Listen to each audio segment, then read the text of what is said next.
ఈ జనరేషన్ కుర్రాళ్లకు సుమ యాంకర్గానే తెలుసు. కానీ ఆమె కెరియర్ మొదలైంది హీరోయిన్గా.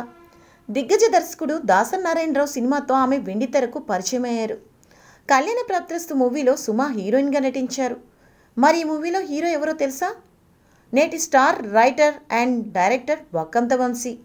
హీరో కావాలనే కలలతో పరిశ్రమకు వచ్చిన వక్కంత వంశీ కళ్యాణ ప్రాప్తిరస్తు సినిమాలో హీరోగా నటించే ఛాన్స్ దక్కించుకున్నారు. దాసరి నారాయణరావు దర్శకుడు కావడంతో సూపర్ హిట్ ఖాయం అనుకున్నారు. వాళ్ళ అంచనాలు ఆశలు తల్లకిందులయ్యాయి. కళ్యాణ ప్రాప్తిరస్తు డిజాస్టర్ అయింది. ఆ దెబ్బతో సుమ వక్కంత వంశీ కలలకు గండిపడింది. సుమ కనీసం మలయాళంలో 2-3 సినిమాలు హీరోయిన్గా చేశారు. వంశీ మాత్రం ఇక యాక్టింగ్ జోలికే పోలేదు. ఆయన రైటర్గా సెటిల్ అయ్యారు. కళ్యాణ ప్రాప్తిరస్తు మూవీలో సుమ వంశీ జంటగా నటించారు. సిల్వర్ స్క్రీన్పై రొమాన్స్ పంచారు.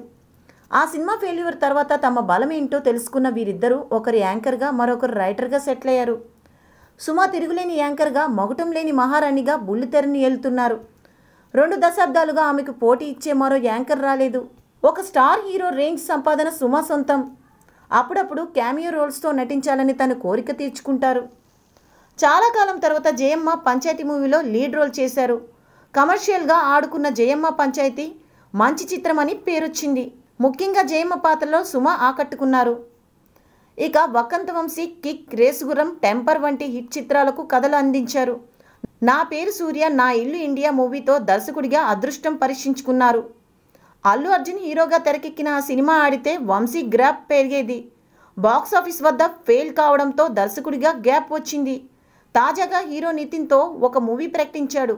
దర్శకుడిగా సత్తా చాటాలని విశ్వ ప్రయత్నం చేస్తున్నారు.